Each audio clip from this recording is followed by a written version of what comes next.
Hey guys, let's get more news from Steelers, but first don't forget to subscribe to the channel and leave your like.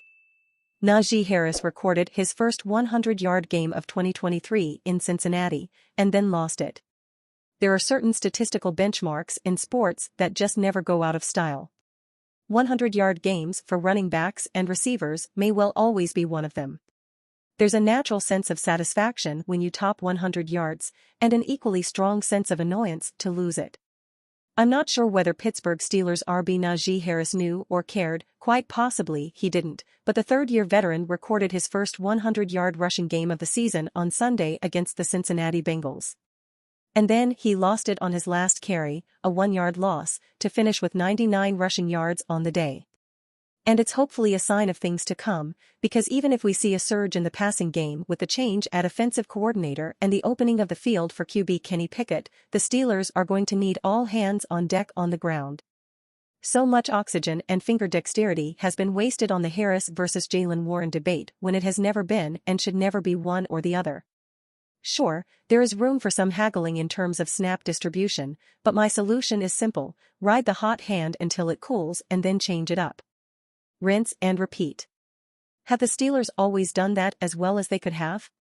Not exactly, not when Warren rushed for 129 yards on just 9 carries the week before last. He had a 74-yard touchdown on the second play of the third quarter and only got 5 more carries the rest of the way. Yet he was limited to only 49 yards on Sunday against the Cincinnati Bengals on 13 attempts. He also fumbled the football in the red zone, which took at least 3 points off the board. Of course, that play never should have happened if the officials properly ruled that Deontay Johnson had scored a touchdown the play before, but I digress. The 99 rushing yards marked a season high for Harris, his previous high being 82 yards on 16 attempts against the Green Bay Packers. He has 5 games of 65-plus yards on the ground now, and that is without ever carrying 20 or more times in a game. It would have been the 5th 100-yard game of his career, and his first since rushing for a career-high 188 yards against the Cleveland Browns late in the 2021 season. But the broader point is that the Steelers have had 3 straight games in which a running back rushed for 100-plus yards, if you round up, the difference being negligible. They've now rushed for over 150 yards as a team in 4 consecutive games, itself a feat not achieved in many years. The last time they did it, Bill Cowher was still coaching the team. It happened literally once in QB Ben Roethlisberger's entire career, in his rookie year in 2004. Kenny Pickett shines under new offensive coordinator, Ike Taylor weighs in. The Pittsburgh Steelers made a significant change by parting ways with offensive coordinator Matt Canada, and the results were immediately visible. In their first game after the move, the Steelers managed to amass over 400 yards of total offense for the first time since 2020, marking a notable improvement in their offensive performance.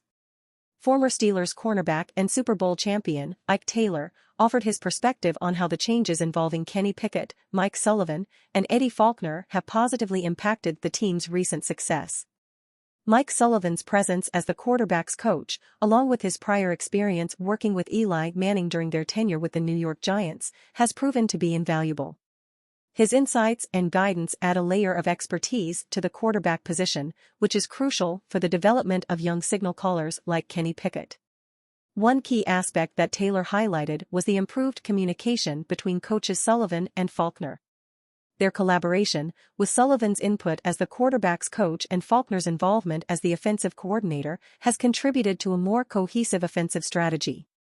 This enhanced coordination enables Pickett to operate with greater poise and confidence in the pocket. The short week is not a concern for Kenny Pickett.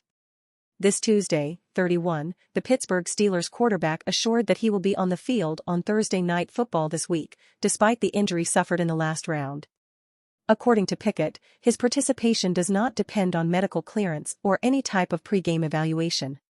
The news is a surprise, considering that the player was unable to finish the game against the Jacksonville Jaguars last Sunday. The quarterback suffered a rib injury minutes before halftime, and Mitch Trubisky took charge of the attack until the end of the game. This Thursday's clash is essential to keep the team in the fight for the division.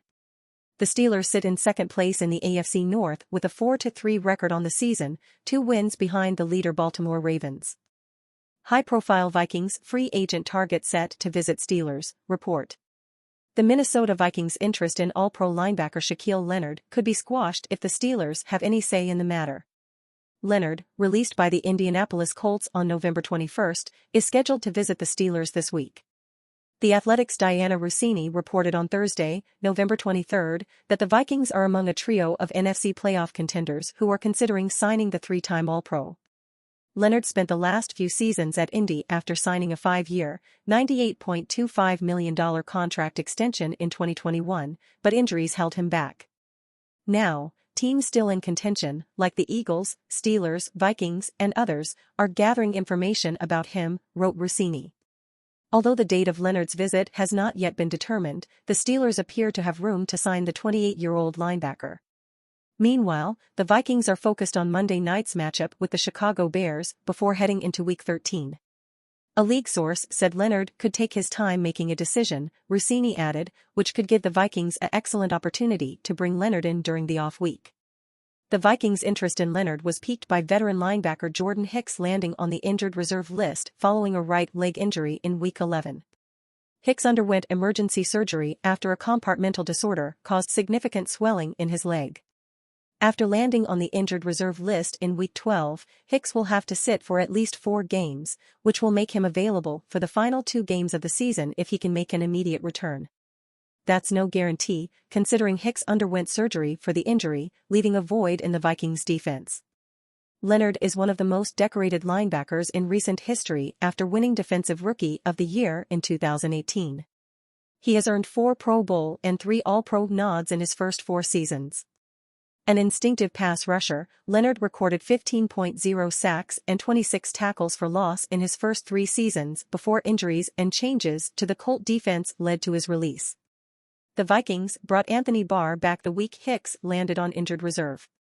Barr played 12 defensive snaps with less than a week to prepare for a Week 13 matchup with the Denver Broncos. And you fan, what do you think of the Shaquille Leonard situation? Leave your opinion in the comments.